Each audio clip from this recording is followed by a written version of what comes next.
I was so excited for Iansan to buff Illa, but then I remembered that scroll doesn't buff physical.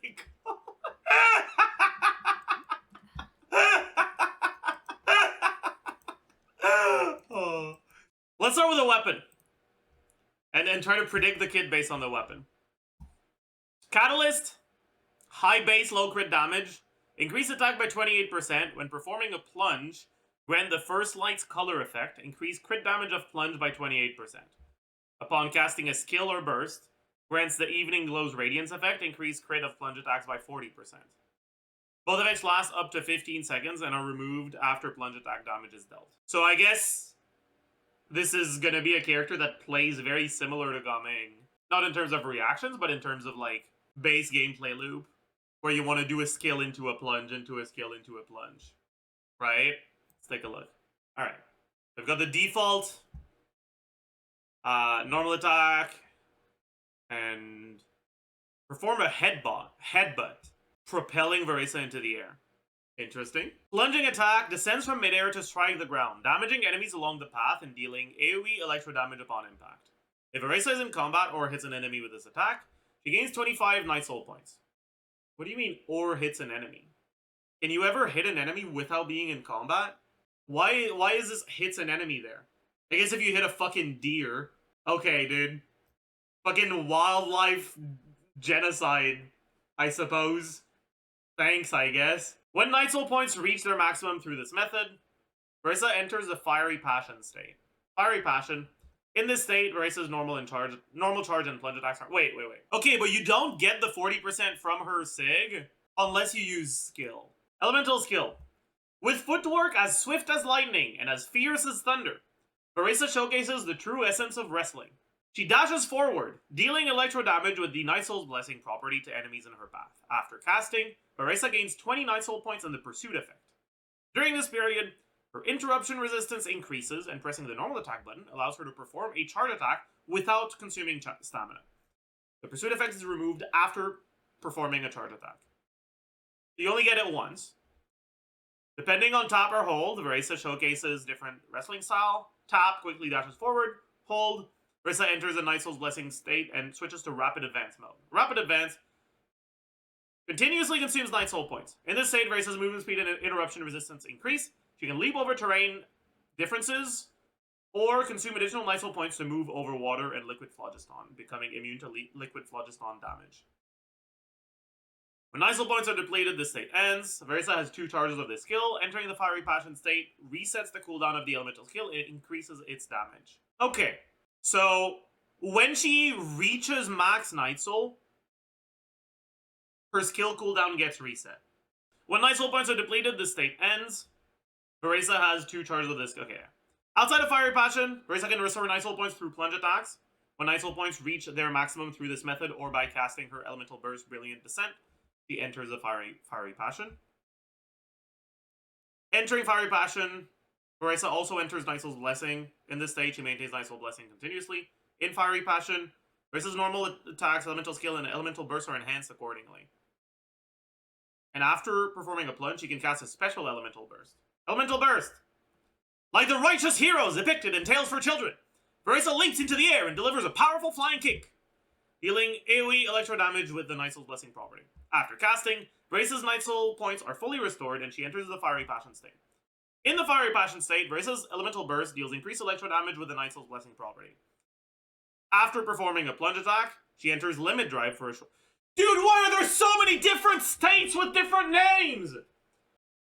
Jesus Christ! Does she want Bede? We don't even have the numbers yet. How the fuck am I supposed to know? She can ignore the... Okay. Limit Drive, increase Varesa's interruption resistance. In this stage, she can ignore the Elemental Burst cooldown and cast a special burst with reduced energy cost. Oh, that's cool. That's really cool. I like that. Perform a powerful plunging attack, damaging enemies along the path and dealing AoE electro damage. Okay, wait, that's really cool. No, wait, yeah, my bad. Bricked kit. I like it. It's bricked. So, if I understand correctly, she's a plunge attack character that has a few different ways of doing plunge attacks. Default, if she does a charge attack, it makes her jump and she can do a plunge from there. In her skill, if she does a normal attack, it does the charge attack that makes her jump, so she can go back in the air. But also during her burst, no, Fiery Passion, is that the first state? It is, okay. But also, when she's in full Night Soul, she can also use a special burst that doesn't have cooldown and costs a lower amount of energy. And that special burst also lets you do a plunge attack. And most likely it does more damage than the default burst one. You also have talent and cons. After casting the elemental skill, Varesa gains a rainbow plunge effect for 5 seconds. During this period, her plunge attack damage is increased by 25%. In the Fiery Passion state, damage is increased to 50%. Okay, that's cool. When nearby party members trigger Night Soul Burst, Varesa's attack is increased by 30%, second up to 2 times with independent durations. Okay, dude. That's fucked, man. That's actually fucked. This is an effect that says Varesa gains 30%. If Shilonen is in the team, she gains 60% instead. Dude, that's actually just fucked up. Like, that's fucked. That's completely fucked. That's fucked up. Holy fucking racist nation. I can't. Kenichi has it too. Yeah, but it's not that bad with Kenichi, because it kind of doesn't matter that much. And Kenichi is bad with Shilonen, so, like, it's fine. Right? Varesa's not Dendro, so, like, yeah, whatever. After Night Soul points are depleted... Okay, no, this is just the exploration passives. Constellations. She's a 5-star, right? C1, 50% damage percent. No. C1, okay, this first part is worthless, because I think from what I... It's going to depend on cooldowns, obviously, but from what I understand, you should always have this. So I don't think it matters. 35% attack, and less Night Soul consumption, maybe? Which one is Rapid Advance, dude? Yeah, this is her default Night Soul state. No, is it? No, that's the whole, that's the exploration one, yes. Okay, wait, so her C1 is awful. Unless I'm missing something? Okay, unless you can't get the Rainbow Plunge passive reliably without C1, her C1 is kind of worthless. But maybe that's how it is. Maybe you can't get it reliably without C1, so I don't know. C2, after Varesa performs a plunge, she always enters Limit Drive. Further IR, when plunges hit, she restores 11 energy. Oh no. That's bad news. That means her base gameplay at C0 isn't gonna have mini plunge, like mini burst spam. I guess this could mean that at C0 you kind of need Fischl as a battery. And at higher cons you can get away with using other characters. But there's no cooldown on this. This is 11 energy per plunge. That's kind of insane. If she cares about that energy, that's insane. So again, it's gonna depend on her numbers, but like, man. C3, increase burst talent. What? Why burst talent? Okay, wait. So I guess the special plunge from burst has its own multiplier. But the fact that it's her C3 means that it's probably her base gameplay option. No, because her C5 is normal attack, so it's probably not. Dude, I'm so confused. Okay, no. The C2 makes it so that her burst plunge is the default one, which is why the C3 increases burst. But why does the C5 increase normals? I'm so confused. Upon entering Limit Drive, Varesa restores 30 energy. And 120 CV. And using skill restores Night Soul to full. Skill! Iansan dashes forward, dealing electro damage with a unique property to... Okay, what do you mean with a unique property? What does with a unique property mean? What's the unique property? Whatever. After the dash, pressing the normal attack button allows her to perform a thunderous dive without consuming stamina.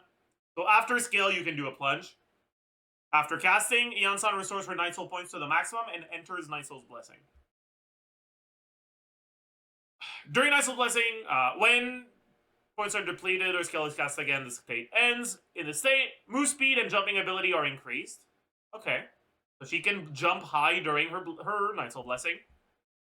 Holding the sprint button switches to Lightning Rush, significantly increasing her movement speed and jumping ability for a short duration.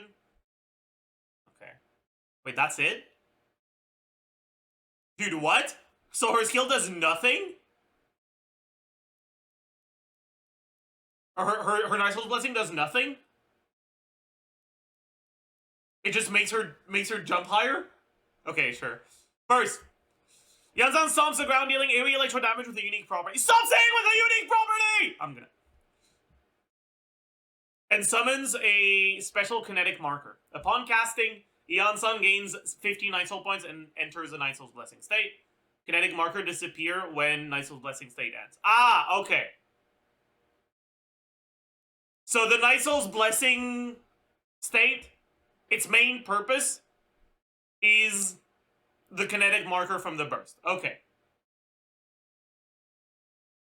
It's translated from Night Soul. That makes a lot of sense. Kinetic marker. The kinetic marker follows the active character and increases their attack based on Iansan's Night Soul points.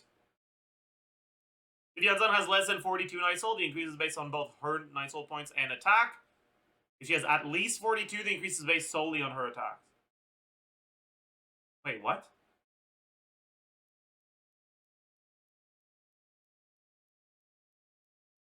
But what does that mean? Like, which one of these is better? Are the numbers for this one higher? Because if they're not higher, this feels weird. I would expect the numbers for this one to be higher. Like, maybe, like, baseline, she buff attack by 50%, but then if she has 20 Night Soul points, it's half of that. Because it's like 50% times whatever Night Souls out of 42. Right, maybe that's how they... I don't know, we'll see. Additionally, while the kinetic marker is present, it records the movement distance of the active character. Every second based on the previous second's recorded movement distance, Iansan restores Night Soul points. So kinetic marker... That's really cool! That's so cool! That's so fucking cool! Wait, that's so fucking cool! Wait, that's sick! Wait, that's amazing! What the fuck? That's so cool! Wait! Wait, that's so cool! The kinetic marker disappears when Night Soul Blessing ends. When not in combat, it disappears after 1 second.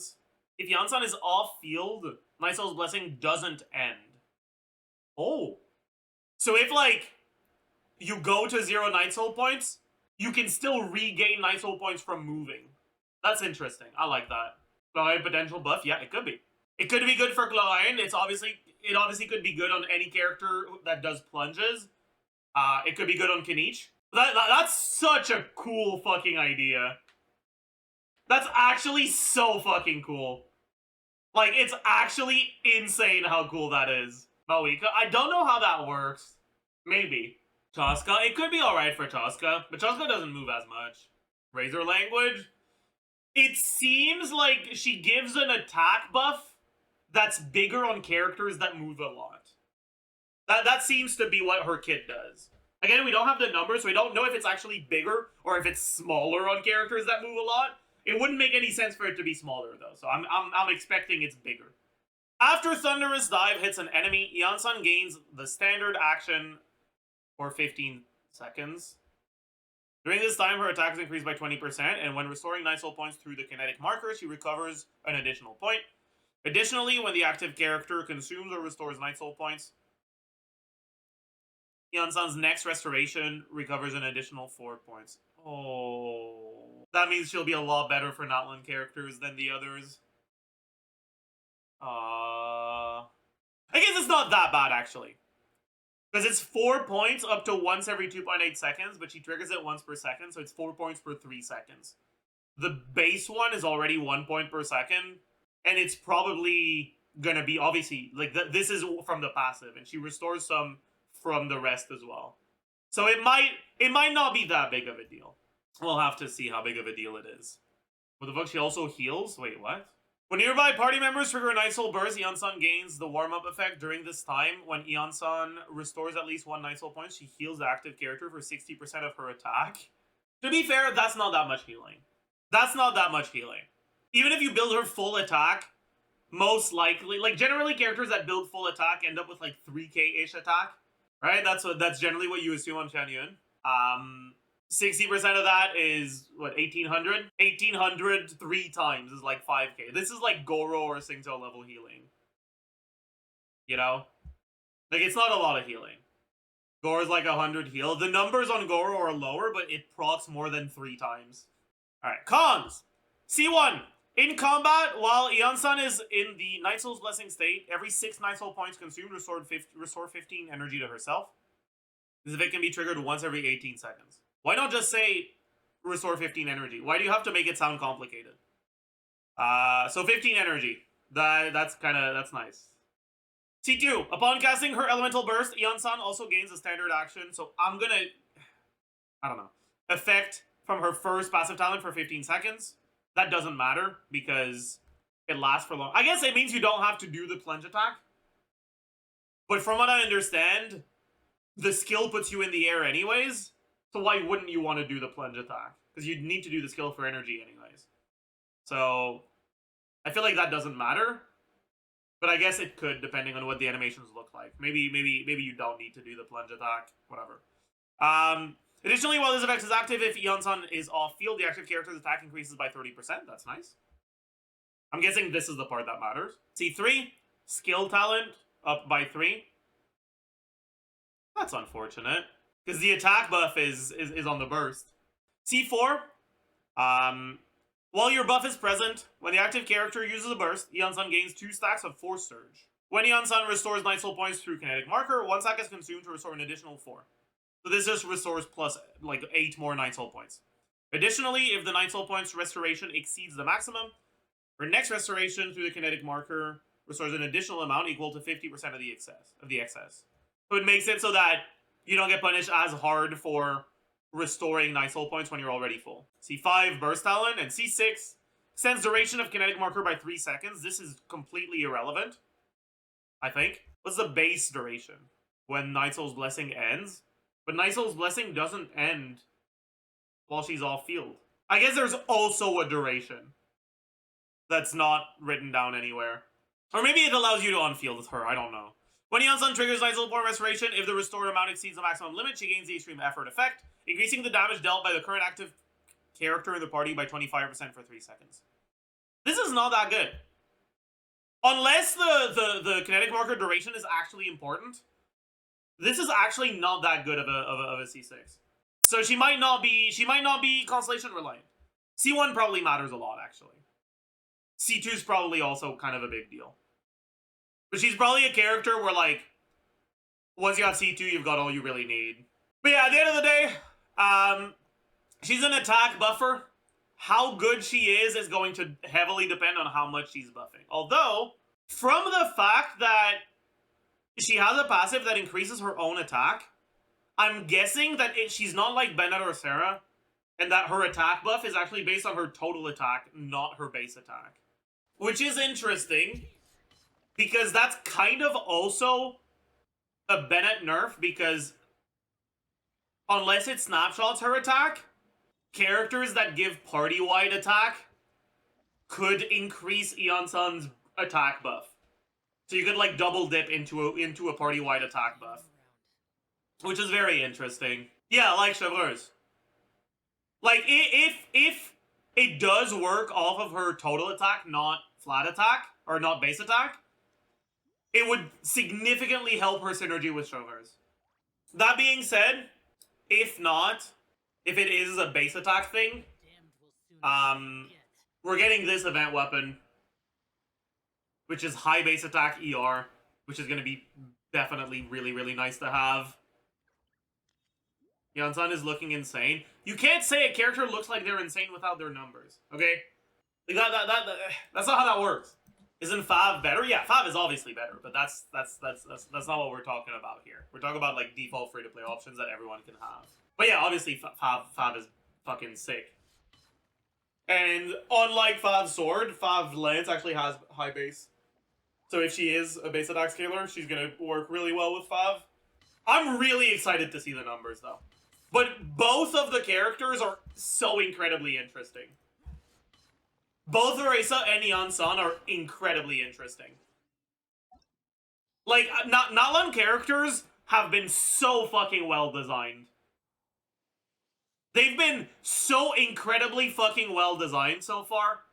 And, like, I don't know. I wonder if there's been some new hires in the design department, because you compare the Nalan characters design to I mean, even the Fontaine characters' designs, and it's like they're so cool. They're so fucking cool. That means you can't really do Chevy, Bennett, Iansan plus Pyro DPS. Yeah. So Iansan is going to be used for the electro carries or pyro carries without Bennett. And guess what other electro they're going to put on the team?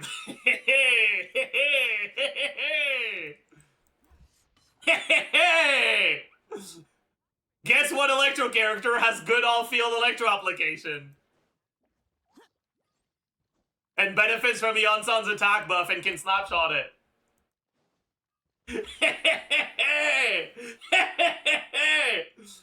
Guess what character can't snapshot it, Yai lovers? With the limited information we have, we can start thinking about what sort of teams you'll want to do on Varesa. Who's our placeholder gonna be? Dory, my goat? Yeah. Dory, my goat. So there's a few important factors that are gonna significantly affect what you're looking for out of on a Varesa team that we don't know yet, right?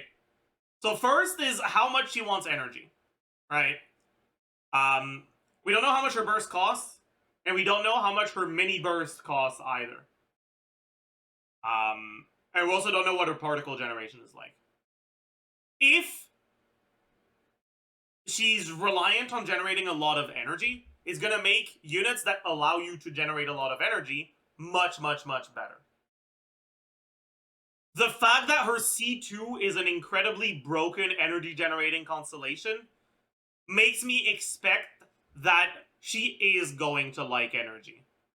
And so, if you're looking for characters that generate good energy, you're looking for characters like Fischl.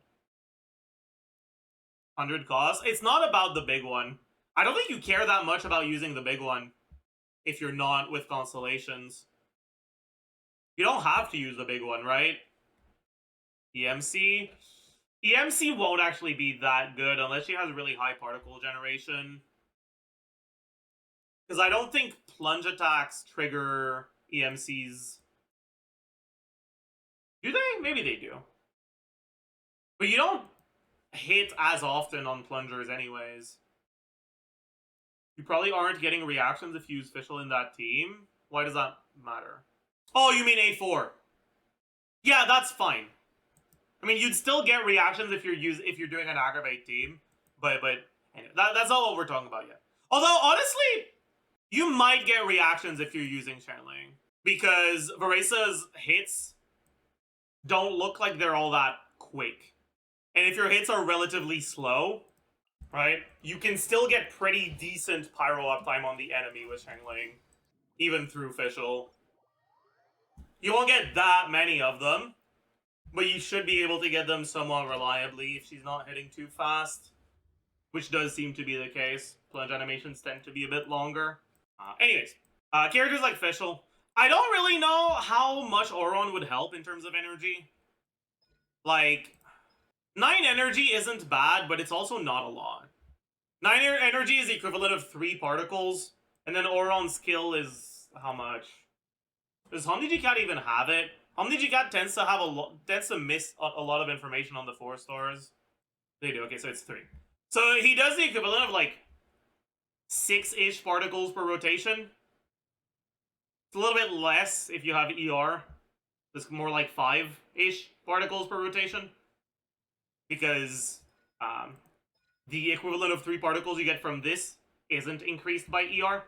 So it's actually a little bit less than 3 particles if you have any ER.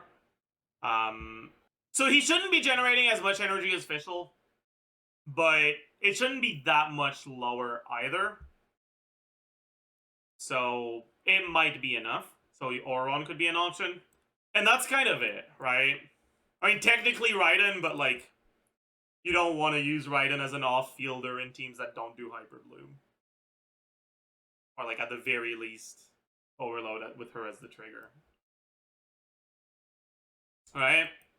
So when it comes to energy, the characters you could consider are mainly Fischl and Auron. And then you also want the ability to trigger reactions. Because Electro Resonance, if she does rely on energy, is a pretty big deal, right? 4 particles per rotation is a lot. It's generally the equivalent of 1 more support's worth of particles. 1 more support of the same element. Which means that her energy generation will be a lot lower in teams that are mono, right? In other words, I don't really see triple Electro being that good if she's reliant on energy.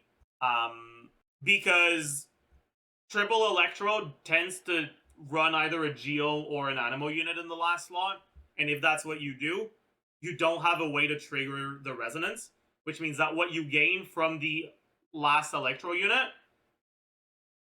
is likely going to be less than what you'd gain from a non-Electro unit that can trigger the reactions that get you Electro Resonance, right? Basically, a non-Electro unit would give you 4 more Electro Particles on top of the rest of the things they do, whereas an Electro unit doesn't have that 4 more Electro Particles. But yeah, so this is again with the assumption that she actually is a character that needs good energy generation, which I think is very likely, but isn't guaranteed. Then, what about the rest? So, does she have any damage percent buffs in her kit? Do we know? Okay, are enhanced accordingly. Ascension as well? That's Iansan right now. Yeah. 50% damage. And then there's also an enhanced accordingly for where we don't have the numbers yet. So maybe her numbers are balanced with maybe her numbers balance is skewed more towards higher effective attack, or rather higher stat buffs rather than higher motion values. And if they are, she's a character that could be good in quicken teams. That being said, she also has attack buffs, so I doubt that would be the case. I don't expect her to be a quicken focused unit. It's possible, but I don't really expect it. If she is a quicken focused unit, you'd pretty much just end up playing her in the same quicken teams that you play on for other carries. And I don't think there's that much to say about them. So for the rest, right, you could consider the rest of the team being only units that are designed to buff. Units like Shilonen. If Xianyun ends up being good, units like Xianyun. The potential problem I see with this is, one, Electro Resonance won't help you if you're using Iansan here. And also, we don't know how good Iansan's particle generation is. So I'm really not too convinced. Maybe a team like this is something you'd want to do if Iansan's numbers aren't good enough to justify using her. If she's not reliant on energy at all, this will be pretty good, most likely. That being said, my expectation is that her kits are mainly generally going to be Taser and Overload. I don't think you're going to be that... Again, we don't have the numbers yet, so this is very speculative. I don't think you're going to be that incentivized to run 2 buffers like this. I think it's going to be one of them with Varena plus Iansan or Fischl or Auron. Something like this. Could also use, obviously, Kazuha. Could use Lanyan. Lanyan should be pretty good. No, because then you don't have a healer. I'm an idiot. Yeah. If she's energy reliant,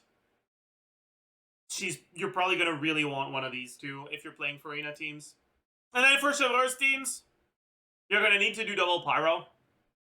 Most likely. It doesn't look like Iansan... Maybe you can swap out of Iansan, so maybe you don't need to do double Pyro. But it's still going to be Omega scuffed if you don't do it. So you do this with like Erlang with Maoika. Which one of them would you want? Probably a little bit more incentivized to use Maoika though.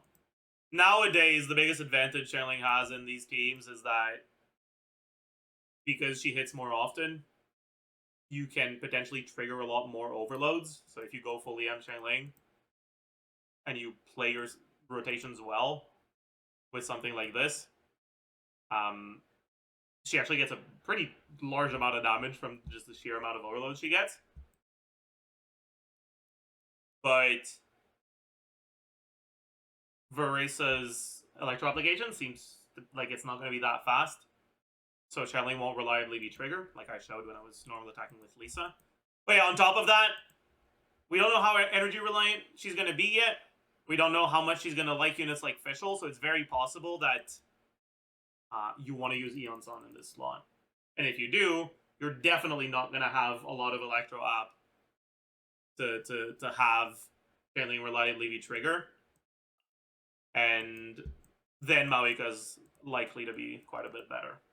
On top of that, Maoika is another Notland character, which means that if you do something like this with Iansan, again, Iansan's not out yet, so I need to use a placeholder. Who's going to be the placeholder for Iansan? Sethos. Why not? So a team like this would have 3 Notland characters. I don't want to use Sarah as a placeholder because Sarah's a unit you could actually consider playing in Varesa teams. So it's going to get a lot more confusing, right? When you see Dory or Sethos here, you know that I'm using them as placeholders for other units. Because obviously you're not going to fucking play Dory or Sethos with her. You know? But yeah, so if you're using Iansan, that's now 3 Notland characters. And at 3 Notland characters, you can have some overlap from your Night Soul Burst buff. You can end up getting 2 stacks sometimes instead of 1, which is 30% more attack. When there's overlap, because the buff lasts for 12 seconds, up to 2 stacks. And Night Soul Burst cooldown when you have 3 Notland characters is 9 seconds. So that's another advantage that Maoika has over channeling in a team like this. And then, if Varesa is designed around rotations shorter than 20 seconds, that's another advantage. Going back to teams that don't use Chevreuse, though, because I think the Chevreuse teams will be very, very straightforward. So let's look at Varesa Iansan with the assumption that Iansan is good enough to justify being played in Varesa teams.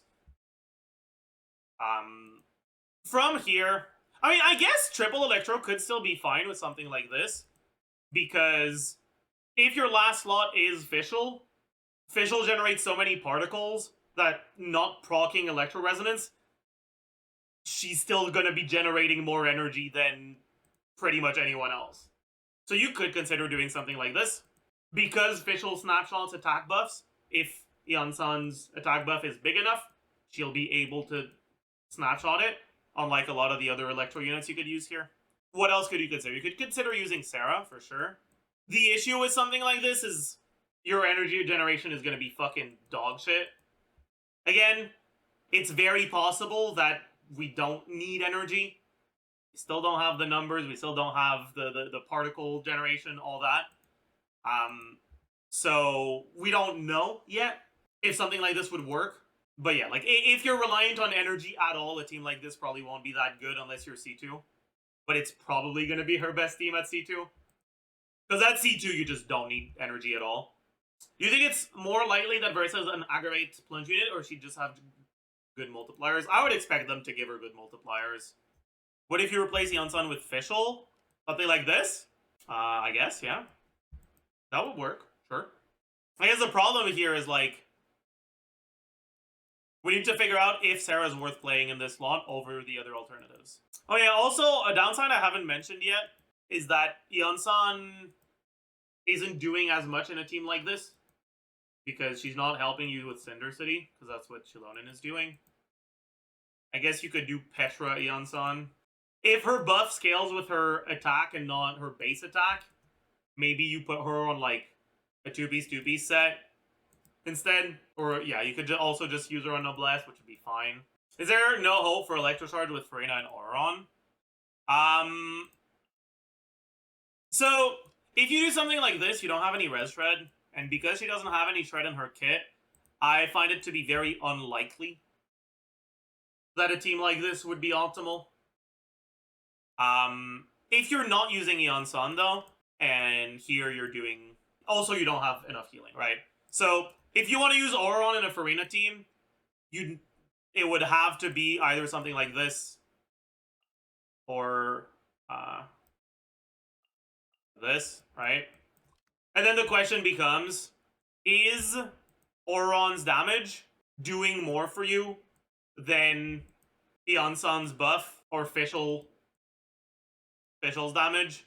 How reliant is she on energy? A team like this should be pretty solid for energy. Not quite as good as this, but not that far behind. But there's also the fact that if you're doing something like this, right? If her multipliers aren't like particularly favorable for Xianyun, and you really want to use Shilonen, and I mean at a baseline you kind of do want to use Shilonen because that's plus one stack of her attack passive from Night Soul Burst, right? Then you already have someone on Cinder City, right? Same issue I mentioned earlier. So Auron is not nearly as useful in the team.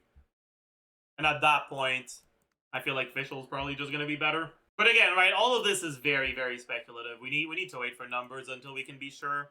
I hope I don't need Xianyun for her. Okay, you're definitely not going to need Xianyun. I'll tell you that. Because her buff seems to... Or her passive makes Shilonen give you 30% more attack. And 30% attack for free is kind of nice. You know? But if you don't have either Shilonen or Xianyun, who else could you use here? I mean, I guess you'd end up using, like, Jean. But, like, ew. I feel like your Farina teams kind of disappear if you don't have Shilonen or Xianyun. Baiju? I mean, maybe? You wouldn't want to use Auron, though. Why no mention of Aggravate stuff? Because if Aggravate is good, she's going to end up being played in the exact same team as any other Aggravate unit. It's possible, but it's not like you need me to fucking tell you about how Aggravate teams work anyways. Benna would probably be better than Baiju. Yeah, that's fair. That's a good point. How good would a team like this be? I like that everyone just decided that Varesa's not going to want Bennett. It's not that we've decided Varesa won't want Bennett. It's that right now I'm assuming that Iansan will be good. And if Iansan is good, you'll probably want to play her with what's her name? With Varesa. And I think it's going to be somewhat hard to fit both of them in your team. If you end up trying to fit both of them in your team, and you could maybe still do something like this. I guess there's no real problem with something like this, actually. You still don't have a shred buff, but Bennett is broken, so you kind of make up for that. Maybe something like this as well. If you have no Shilonen or Xianyun, then you'd be unlikely to want to use your precious Bennett slot on your Farina team. I mean, oh no. Oh no. Oh golly gee. What am I gonna do? Oh no. I'm gonna have to play Hyper Bloom. Ah! Ah! Ah! Oh no! Ah! Oh, fiddlesticks! I get your point, though. I understand what you're saying, and like that's fair to some extent. But it's not as big of a deal as it used to be. Like every new day, or every time a new character comes out, it opens up more team building options. Hyper Bloom, kind of. Is Fischl still available? Yeah, although. A core like this doesn't work on, like, all... I mean, I guess it's not really bad on any of them. Never mind. Yeah, this is still gonna work for pretty much any Pyro or Electro carry. Even if it's not necessarily gonna be as good as using Bennett. I take a look at my enormous penis, and my troubles start melting away. I take a look at my enormous penis, and the happy times are coming to stay. I gotta sing and I dance when I glance in my pants, and the feeling's like a sunshiny day. I take a look at my enormous penis, and everything is going my way.